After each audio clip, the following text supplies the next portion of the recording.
Hey everybody, welcome to our weekly Ecosystem Office Hours calls. I am your host Jinx, and as always joined by the best and brightest in the Pocket ecosystem. And we are going to start today with protocol updates from Gabby. Hello, everyone. Obviously, I'm a one-to-one replacement for Fred. All right, so for Shannon, I'm just going to read these off. If you have any questions, feel free to follow up with myself or with Fred. Okay, so for Shannon, they are working through load testing and seeing very strong results. They will share the final results at the conclusion of the full testing battery. There are some follow-ups and enhancements necessary to increase the scale on the actors. There is new tooling. They're developing new tooling to better execute and engage the load testing. Load testing will also be performed more regularly on Shannon going forward. They successfully removed the AppGate server from Shannon, so PATH is now the gateway voice for Shannon, and I will give a little more detail on that in a moment. Beta testnet go-to-market is on, so please don't forget there's my first Shannon node and my first Shannon search hashtags on Twitter. You can go to our main account and check it out. We're giving out 1,000 POKT, 500 for each initiative. The Grove team is going to hit all the boxes just to get things going. Okay, for PATH. So they're going through a few last-minute end-of-year PRs to make sure that PATH is prepared for any migration from the gateway server over to PATH. There's been some feedback from some of the gateways, so we're trying to fill in as many of the gaps as possible. So going forward, PATH will include all more services out of the box. They are trying to increase the metrics and observability with PATH, and then finalizing the integration with the Envoy proxy. Lastly, for the portal, they're working on hardening the dispatchers and the service going into the holiday. Arthur, I guess this is your cue, or I can steal your thunder. Grove is going to be closed from December 20th to January 2nd, and any tickets or issues will be serviced as emergency only. Arthur, I don't know if you wanted to add anything else there. No, that's perfect. That's it from Shannon and PATH. Beautiful. Thank you, Gabby. And Michael, you want to give foundation updates? Yeah, just a couple updates from my end. On the economic side, we did a governance transaction this morning. This is to get the DAO treasury up to the 20% of the network in the form of total supply. So we'll start to see a significant increase in the DAO treasury increasing. That's just there. Like I said before, we'll be pulling from that periodically, but relative to the size, it's pretty minor. This is to prepare for the incentives that we have talked about in the past, whether that be the Grove or the protocol team slash other protocol contributor incentives, and things like the long-term staking and that sort of thing. On the other side, the other main update I have is that we're full force ahead on the new website and the rebrand for Pocket, or brand refresh is what I prefer to call it. We're anticipating a launch of the new website in January, or no later than January. And I don't believe Saeed is here today, so a quick update on PJAT. We have had pretty solid completion rate on the applications. And we're expecting, we're at about a 7% completion rate, which for something like this is a pretty positive rate in terms of the form of completion of these sort of applications. And we're expecting to have to really multiply the amount of applicants that we have with some more marketing efforts that we have. And lastly, actually, on the marketing side, I would expect just generally in the form of marketing from the foundation, things to really ramp up after the new year, particularly with the launch of the new website as well, with the new messaging and the positioning of the protocol. And that's it from my end. Outstanding. Anyone have any questions on any of those updates so far? An update. Okay, so for the incentives on Shannon beta testnet, we have received a large amount of interest from people who want to participate. I will officially be publishing the quests either just before the year or right after. What's holding me up is I've been trying to get a tool in place that will automate the verification process, the tracking process, and make a better UX for participants and for PNF. However, Pocket is not a native EVM or SVM, so that is complicating things, and I may need to go with Plan B, which means Gonsu and I will be manually managing this process within the Pocket Network Discord. So please keep on the lookout for that. And just so you know, if you are a Pocket G and you've been participating, like you are taken care of, do not worry. I haven't forgotten about you. I'm just trying to get this organized. All right. Thank you. Beautiful. So any questions on those updates in total? And then we'll move into other ecosystem updates and open floor.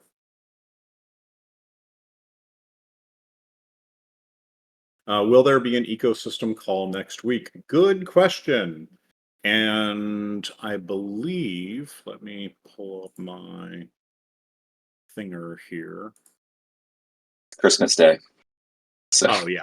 Yeah. So the answer Yeah. is no. I was trying to figure out which one was Christmas Eve and which one was Christmas Day. So thanks for that. Yeah, no, we will not be having an ecosystem call next week. You are welcome, Ramiro, to jump into the Discord voice channel at any point in time and begin singing. And I imagine a few people will probably join just to hear you. I just want to also point out, and this is just coincidence, I suppose, but the week after next is the 1st, which Jinx, I believe, is the day after your birthday, and also the first day of the new year. So maybe we reschedule that one or push it off for 2 weeks. Yeah, the first isn't going to happen either. So, so consider this a 2-week break from your ever faithful host of our weekly ecosystem call, and we will continue to push out text updates where appropriate to the node runners and community chat channels and Discord, and we will resume on the week following after that. Bye, Sasquatch. Glad you were here. No updates from Porters. I have to drop, he says. Okay, cool. HT, so rewards. Oh, I was going to grab Yeah, HT's go question. ahead. Nope. Yeah, so rewards staying high for a while. Yeah, the goal is to get the Dow Treasury to 20% by the time we fully migrate over to Shannon. Keep in mind, most of this is going to be going to the Dow Treasury regardless, but it's really to help future-proof the protocol.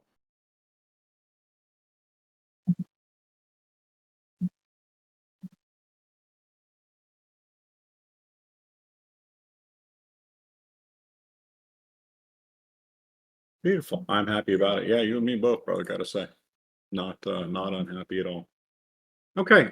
Anybody else want to give updates on ecosystem and or tooling, and that includes marketing and community marketing initiatives? We haven't talked about that much, but I think it's going to be an important aspect coming up. I can take that one.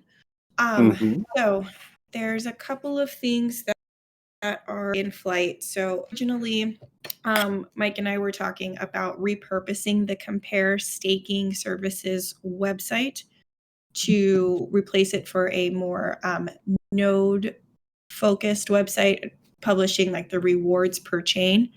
But in looking at our overall product strategy, I don't think that makes the most sense to have a separate tool for that. Instead, I was thinking of combining that effort either with POKT.money or Igniter. And so I do need to talk to the Pocket Scan team about that. So sorry, guys, if this is the first time you're hearing about it. Igniter is the tool that will be focused on token holders or others who may be non-technical and want to stake nodes with any of the node providers in our ecosystem. And then what to do with Compare Staking Services is still an open question. I'd actually like feedback from the node community as to whether that has been a good source of leads for you or not.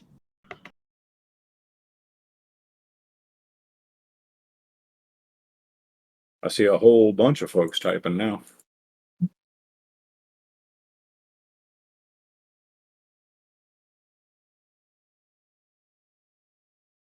HT's asked, is there any chance when Shannon's launched Pocket could name change to Pocket.ai to keep it on trend? I'll suggest that maybe that's a little too tightly bound to the trend, and Yes. trends have a tendency to change. Yeah, I would think about it as really us explaining kind of the broad vision and what Pocket is capable of, with a emphasis on AI in the form of messaging and just in the form of investment and efforts generally.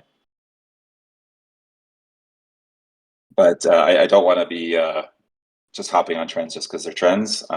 We wouldn't be hopping on this if we didn't think we had something of value to show. But we want to keep it, we want to keep it such that, our messaging stays consistent and we're not hopping from trend to trend every time.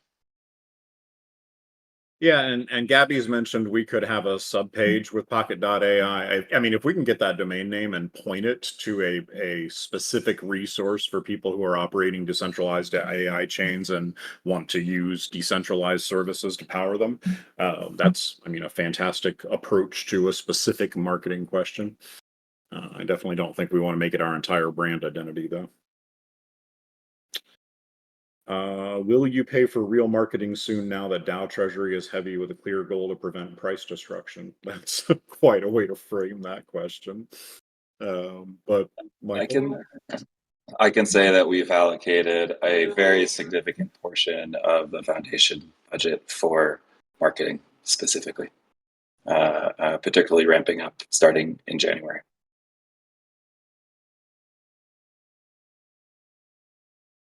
Question for Gabby. A large amount of interest in testnet participation. Are these entities interested primarily in being an RPC-focused gateway, or are there other use cases at play?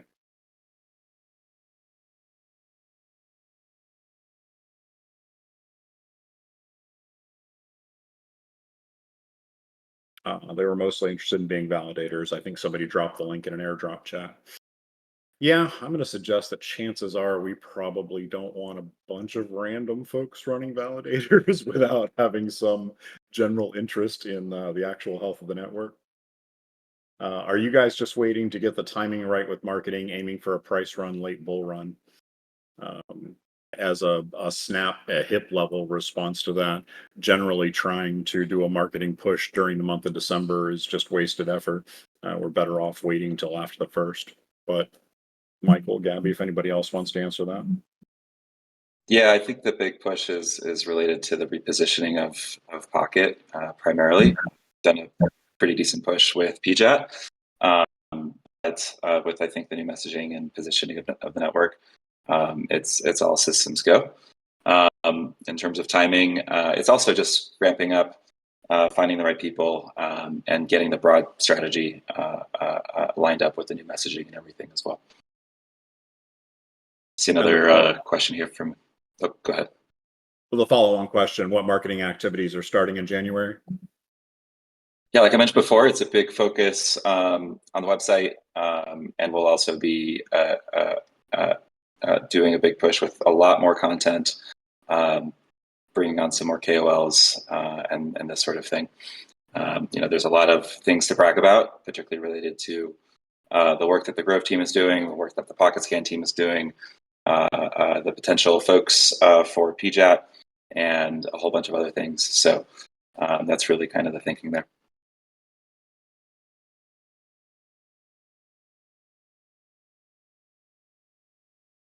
The bot factory, Ramiro says, yeah, probably so.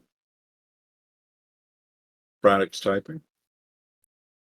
Yeah, just so everyone's aware, like for the beta testnet incentives, I'm very cognizant of not creating a dump factory with having all these participants, which is another reason why I'm very careful with the verification, onboarding, and tracking success. And Braddock asked, do we have a replacement for Pocket News? No, Pocket News was a citizen journalist, and yeah, no, we do not have a replacement for them. Although we have our eyes open.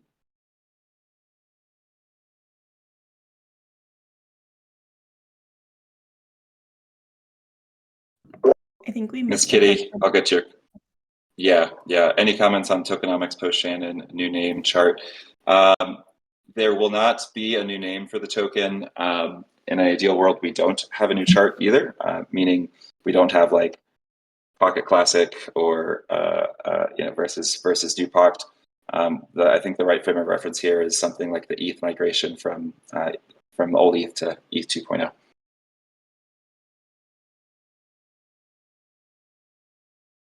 Braddock, can you please name at least one KOL that is worthy? Look, I am not an expert on that side of things. I don't really follow nor keep track of any KOLs. I mostly lean on folks that have much more experience in that side of things. I don't know if anyone else has any thoughts there, but that's just from my perspective. But we do try to reference and make sure that we're not just burning money here when it comes to working with them. I know there was mention of privacy and Pocket being able to help run Tor nodes. Would the team instead be open to working with the Anyone network, which is a decentralized, incentivized Tor and not funded by federal agencies? If you know the team there. I have read the takedown exploit and attack on Tor, the unmasking attack. And it was an extraordinary effort by state level actors and really continues to demonstrate how even secure solutions can be cracked with a long enough timeline and a big enough budget, which state level actors often have. I do love the idea of working with other decentralized privacy protecting protocols. I think that that's a natural fit for Pocket, especially in a Shannon world. And having permissionless access to the network is kind of the handshake that's required for those sort of things to work together. So I'm very much in support of that. And I think also it's, Tor and Signal and other of these are, they're already, I mean, even to some degree like Mastodon, I suppose, are already examples of decentralized or federated services that help make them protected and censorship resistant and self-healing from a network perspective.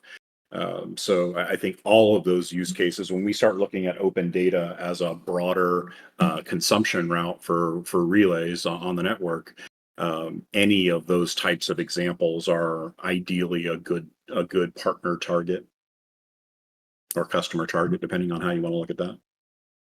Draymond, if you know the team, feel free to send over an intro. I'd love to talk to them. Sure.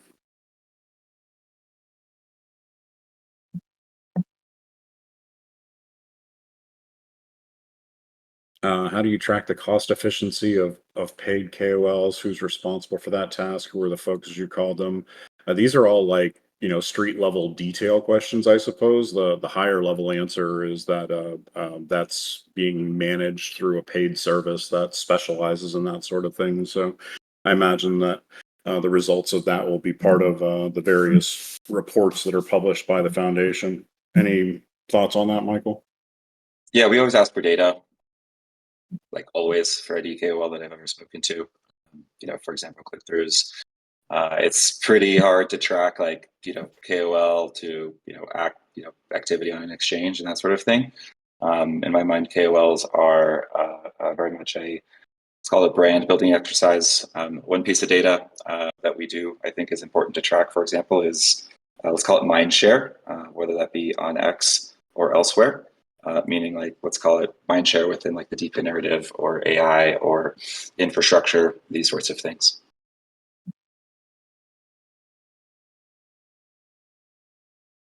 Gabby, are you the main contact for marketing, KOL intros, recommendations? I suppose some scope identification would be helpful there. I am not managing any of that at the moment. Mike, do you want to take this or should I be the intro person? Is this for KOLs specifically? Yeah. Yeah, you can pass that over to me and then we can have a conversation with them. I can have a conversation with them. All right. So Hatch, put Mike down. Thank you. Word. Braddock, when do you expect XRPL? Sorry, Jinx. Yeah, no, go ahead. Go ahead. When do you expect XRPL to go live, and how many relays do you expect daily coming from the XRPL service? I'm just going to take that. Thanks, guys. Thanks, Arthur. Yeah. You need to follow the development of XRPL. It is 2 years delayed. It's still on its DevNet. It breaks. The validators break all the time. It broke earlier this week. We're going through an upgrade right now. We don't know. Any timeline that they give us is always missed. So we're not sure right now. Sometime in Q1, we expect something. We don't know how many relays. We don't know if it'll be through the DevNet or through their testnet. We meet with Ripple every 2 weeks for 18 months. And in the meeting that we had on this past Tuesday, they said they're not sure yet, that they're hoping by March something. Just want to set it so that this question is fully answered. And someone asked in the future, the answer is, we know as much as you do at this point. It'll come when it'll come, but everything is signed on a contract and they've already made payments towards that contract. Yep. Deal is done, and now we're just waiting on the typical cycle of big, heavy software development, which is often plagued by delays. Other questions?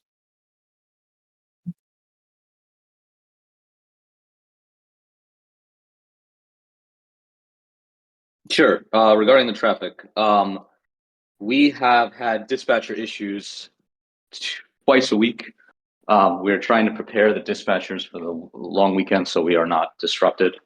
At the same time, we've been mirroring traffic through Path, and we've been load testing the new F chains by driving a lot of requests across all chains. So we've been trying to like pummel the network on multiple fronts with organic and inorganic traffic, and that has just broken the system. On some days, we double the traffic that we send. On some days, we just turn it off completely. We're just looking at self-healing properties of our system that's in place. So these numbers will fluctuate. I think I left a note in Telegram, but these numbers will be fluctuating for the next few months until Shannon is live. So someday, unless we get a massive bump of organic traffic coming from either our gateway or from ChainStack's adoption, which is in flight right now, we have an active conversation going on with them, or with any of the other existing Morse gateways. The traffic, will be somewhere between 300 to 500 million on average, but could bump up to 2 billion at some point and then back down. So it'll be all over the place.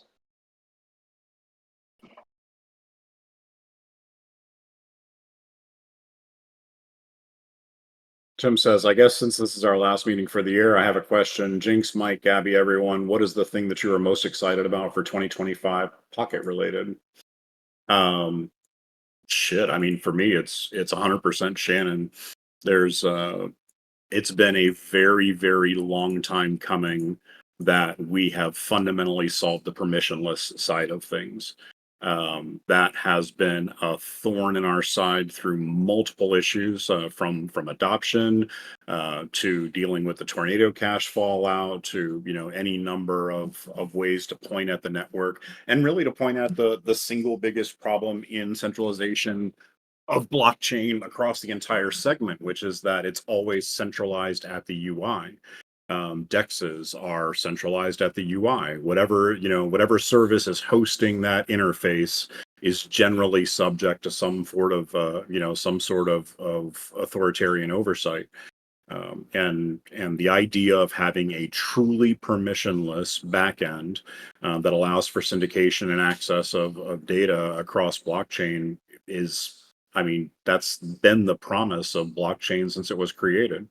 To me, that's just mind-blowing. This is going to be a historic moment for Pocket. Yeah, just echo that. For me, it's the adoption of Path and what that means for the network. Jinx alluded to Tornado Cache. I would have loved to have given them Path 2 or 3 years ago. I think our space has kind of lost a bit of the spirit from 2009 to 2020. And I just think we have a really nice opportunity to not just serve what I think are very feasible, like enterprise level contracts from a gateway level, but also serve these other communities that are becoming increasingly important. And have always been important for me. So for me, the adoption of Path is just incredibly exciting. And that obviously filters down to Shannon and everything else related to it.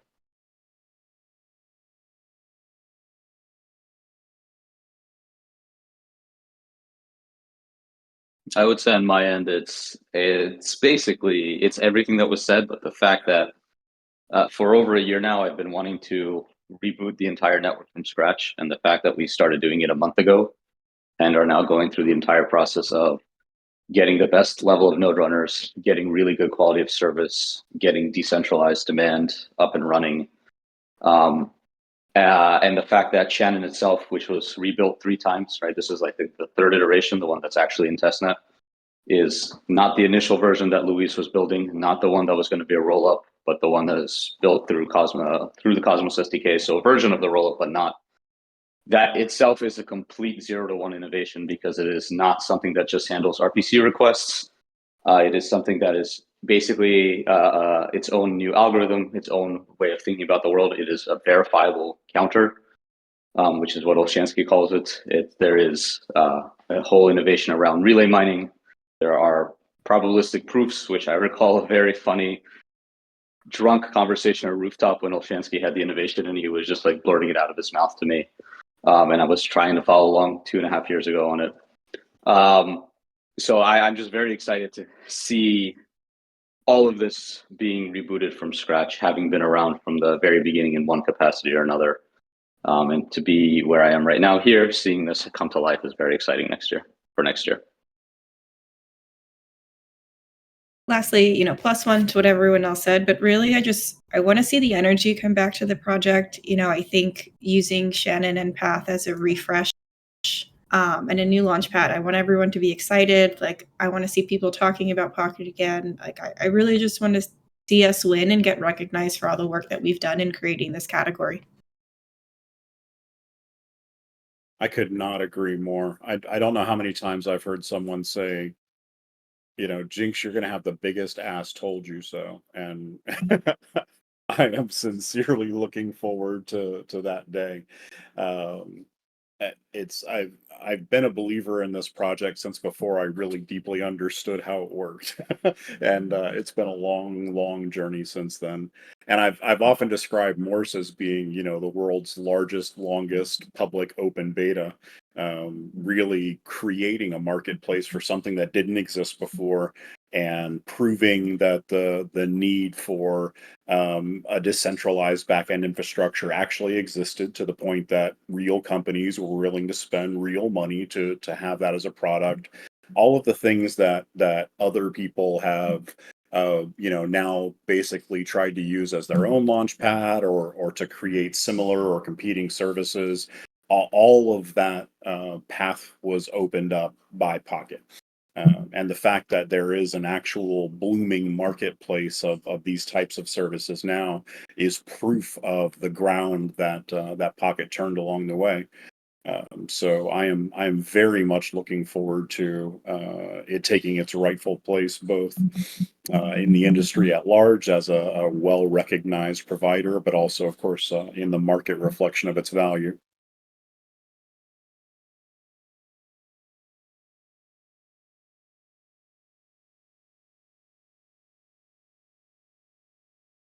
I think we missed a question from Braddock. Oh, Zatar also said the PIP 39 incentive scheme will go up for voting on the day of our first ecosystem call in January, around the 8th. Just waiting to get feedback from Mike before finalizing it. Everyone else, please take a look too. Feedback is welcome. And then scrolling back, Braddock says, so Pocket can have many relays coming from Dex UI. Yeah, it certainly could. There are already Dex platforms using Pocket for their backend or as part of their backend.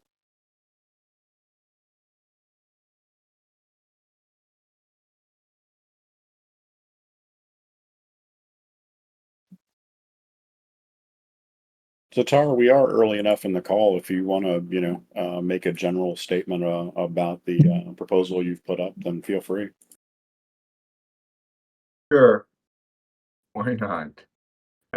Yeah, I was hoping to put it up for voting this week, but Mike has asked for a little bit more time to get around to reviewing it and making some more suggestions on how to possibly change it.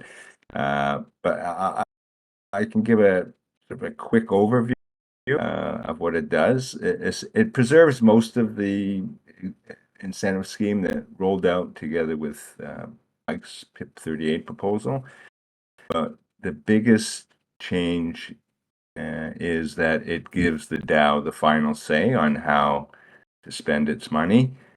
So Mike, and if there are other directors at the time the milestones are reached, and I'm referring to the price milestones and the Shannon completion, those directors will decide on who gets what money and how much, but all their decisions are subject to approval by the DAO committee.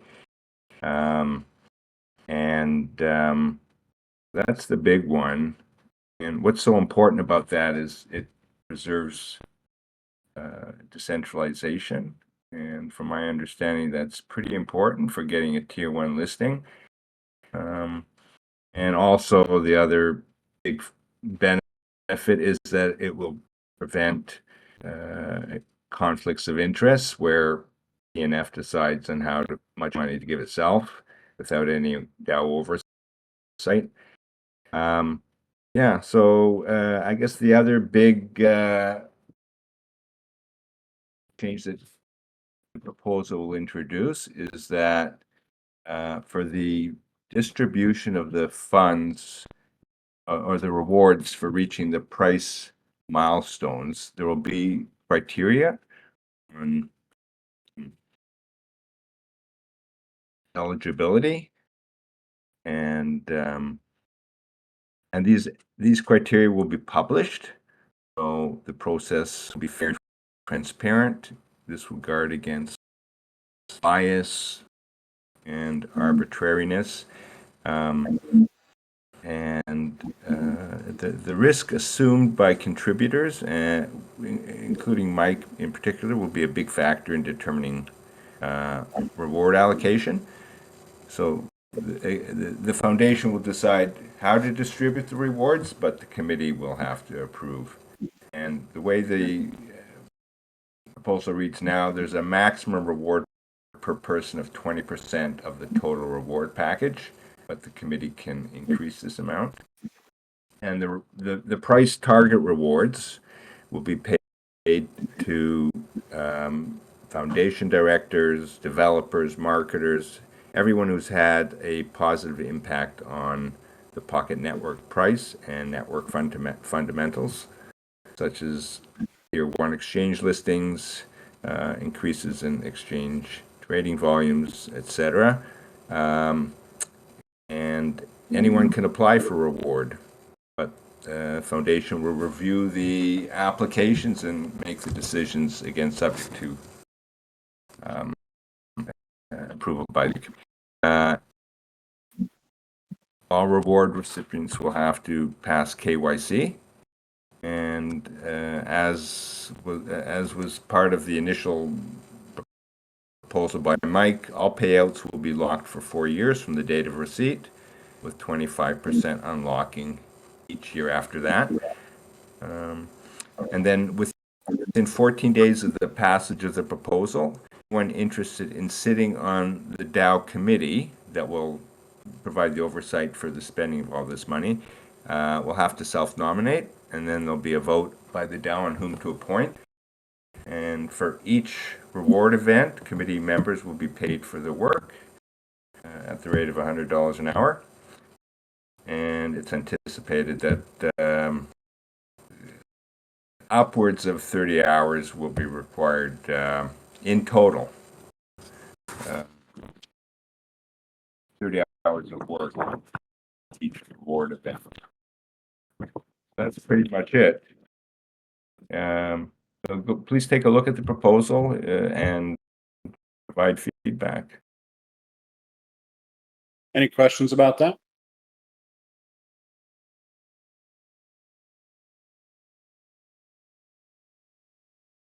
Tim's typing.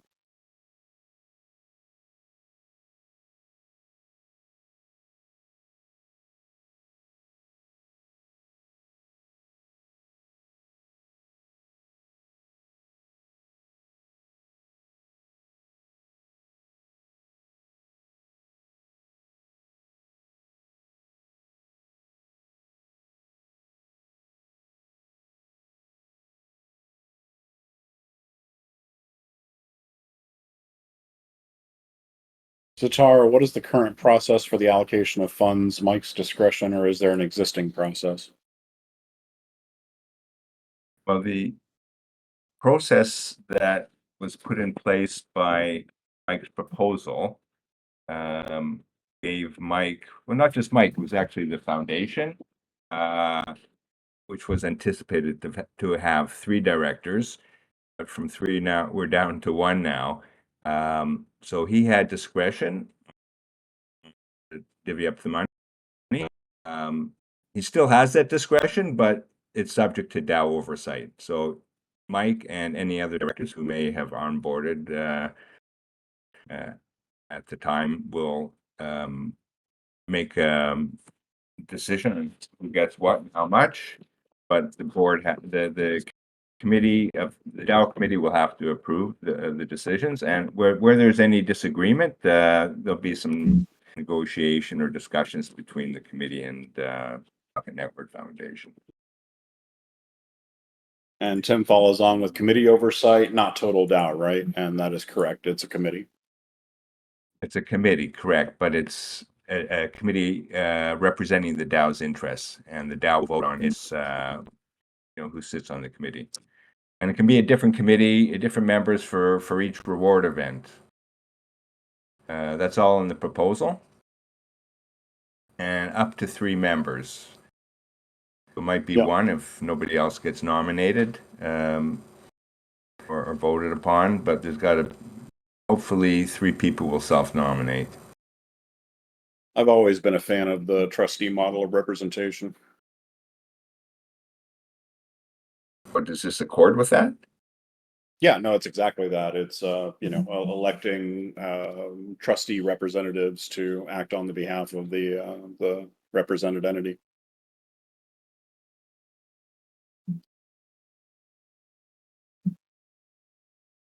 So I was told that getting a tier 1 listing ties in with the DAO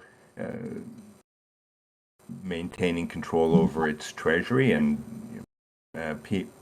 Pocket being able to demonstrate that it's a decentralized project. Am I right on that? Given how many organizations that I've seen that don't have that kind of oversight, who have tier 1 listings, it doesn't really seem like it, but maybe somebody else can speak with more authority than that. Yeah, early on that might have made a difference, but I think regardless of the DAO oversight, Pocket is very much sufficiently decentralized when it comes to these sorts of arguments.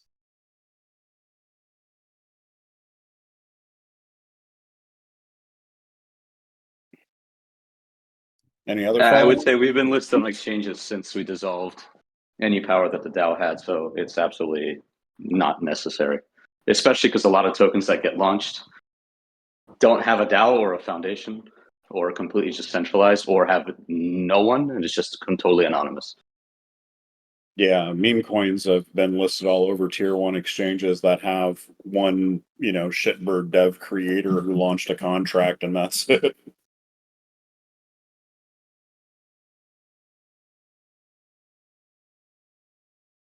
Any idea of the sacredness of DAO oversight has been entirely destroyed by meme coin season. Anyone can create a meme coin with pump.fun.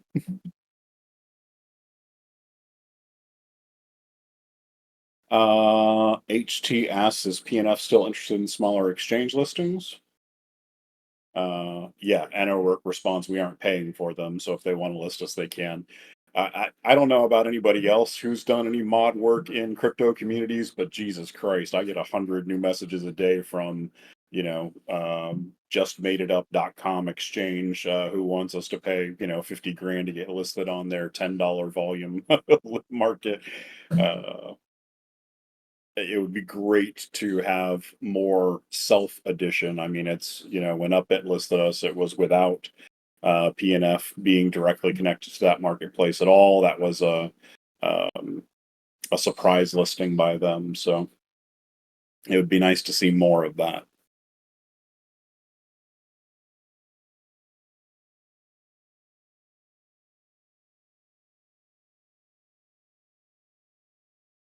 We're getting up close to the top of the hour, but if anyone has any more questions, you can, by all means.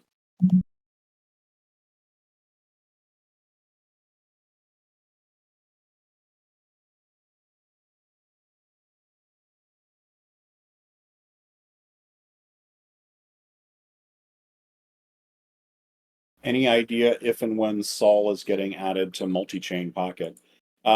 Sol is already part of multi-chain Pocket, but looking at liquidity plans around the Orca marketplace, I think is what the greater question is here. Mike? Yeah, I see you typing in response. Yeah, I was going to say that it's on the list of priorities to do before the end of the year. So we'll be working on it. There we go. And at that point in time, we'll have base and Sol with incentivized liquidity pools, which should give us a pretty broad daily volume. Volumes have been looking great recently anyways. We've been doing as much as 5 to 7 mil USD a day in the cumulative daily volume, which has been exciting to see.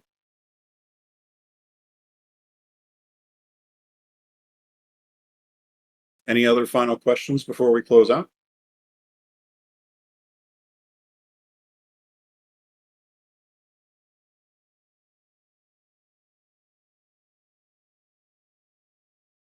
Oh, Tony's typing. Always got time for you, Tony.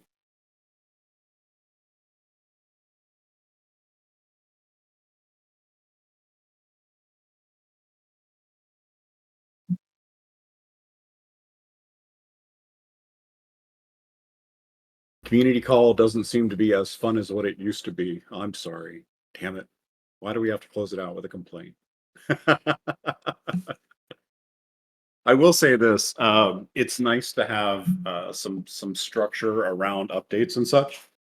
And I appreciate the fact that we have a pretty decently plugged in set of participants in the ecosystem, including PNF being well represented, and also Grove and the other gateways and tooling providers.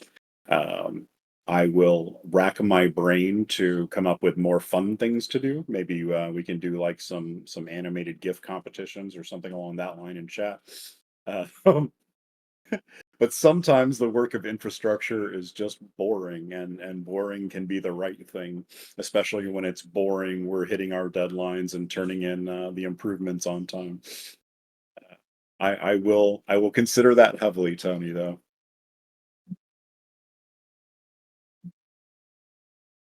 I would say this is more fun for me relative to the calls from 3-4 months ago. Yeah, no doubt. Tim's cracking a whip on us.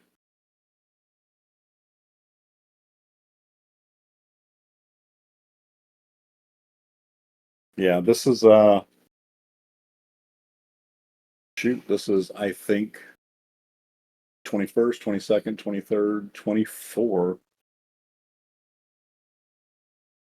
This will be going into my 5th year as a community lead here, leading these calls and trying to help coordinate the greater efforts around the ecosystem. And what a ride! Tony, it really wasn't directed at you. I know, man. I'm totally just joking around there. I mean, we used to have tons of individual node runners participating, etc., but is now like a heavy executive board meeting like call, just saying. I mean, I totally agree, and one of the things that I think has changed over the years is that when the network was brand new, there were tons of individuals in particular who were working with the tooling and working with the software and trying to figure things out. And so we had a lot more community engagement around expertise. And that's, that's been a big part of these conversations over the years.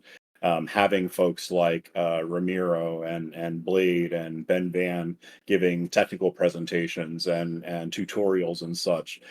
There's a certain startup spirit to that that there's just less of these days because of the fact that a lot of the organizations that were babies back then are, full on, well refined and well executing technical organizations.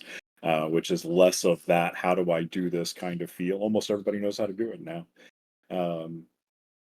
But I am 100% on board with any sort of topical suggestions or conversation suggestions that can help drive additional participation, especially from folks who are, not full on enterprise class participants in the ecosystem.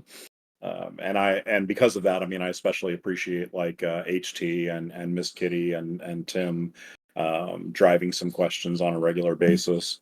And Braddock, wherever you are, digging into comms aspects, all the rest of that. All of that participation is certainly welcome. Yeah, I would just add, this is what Gabby alluded to in terms of breathing life into the protocol, I believe is what Gabby said. I might be paraphrasing a little bit. I agree that it may feel that we've seen a little bit of stagnation, and in my view, with the launch of Shannon, we see just consolidation, folks leaving the ecosystem and this sort of thing for various reasons. I think with Shannon and kind of the excitement around the adoption of Path and the ability for people to come in and run all these different services, that's where I think that side of things will come back in, right? Yeah, PJAT is a great example. I'm super excited to do a demo day with all the cool things that people are going to build through PJAT, for example. And yeah, that's a big goal of the foundation, Tony, that I've actually mentioned multiple times in multiple calls with the team. Also, I have to say this, as much as it pains me, PJAT, I was saying PGAT, I feel like we're having a GIF moment. I was going to say the same thing. The PGAT or PJAT? I don't know. PGAT, because that's just in my head how it sounds. Anybody else? That's where I was. Yeah. All right.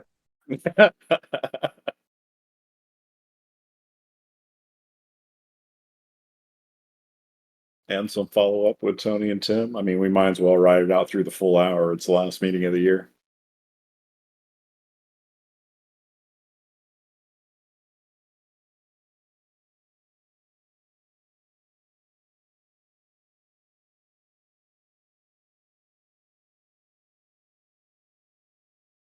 I'm out of here, y'all. Best of luck over the holidays. Enjoy some time off. Get ready for 2025. And thanks for all you do in your time.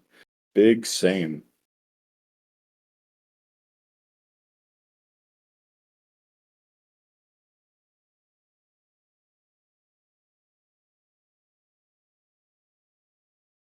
This is non-related to Dev question, but Jinx seems to be having a hard time with Korean folks at the Korean channel. Is PNF trying to get someone to help him out? Oh boy. Yeah, for anyone who speaks Korean, they have been very vocal lately. I know that we have the Korean mod from the Pocket Pool channel in there, and that's he's one resource, but he's mostly a general information resource. It would certainly be nice to have some additional actual Koreans who are helping with comms there. Yeah, more focused community strategy with the rollout of the marketing is going to be really important.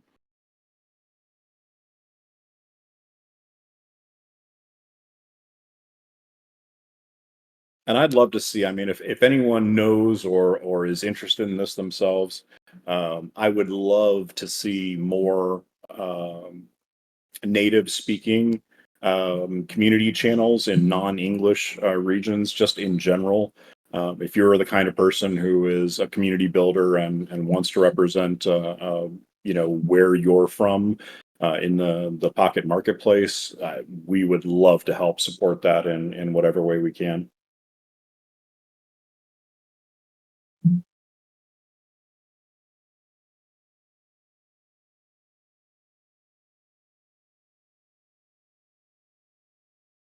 And typing and typing. Thank you, Tony. You said I did a hell of a job in Korean channel. I am certainly doing my best. It can be very difficult using translation resources to catch all of the various slang and localized statement. I'm probably better at it in Spanish, but still not 100% there. So this is much more challenging. But I really appreciate the Korean audience in general. We enjoyed the hell out of being able to spend some time with that community. It's that is just a strong community marketplace that I hope that we can help inspire and drive greater confidence.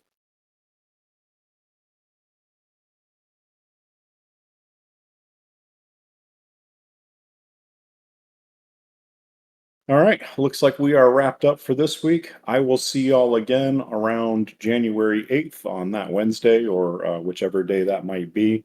I hope that all of you have the very best of whatever kind of holiday you prefer over this time frame, and looking forward to impressing everyone as the new year starts. Thanks, y'all. Thanks, everyone. Happy New Year.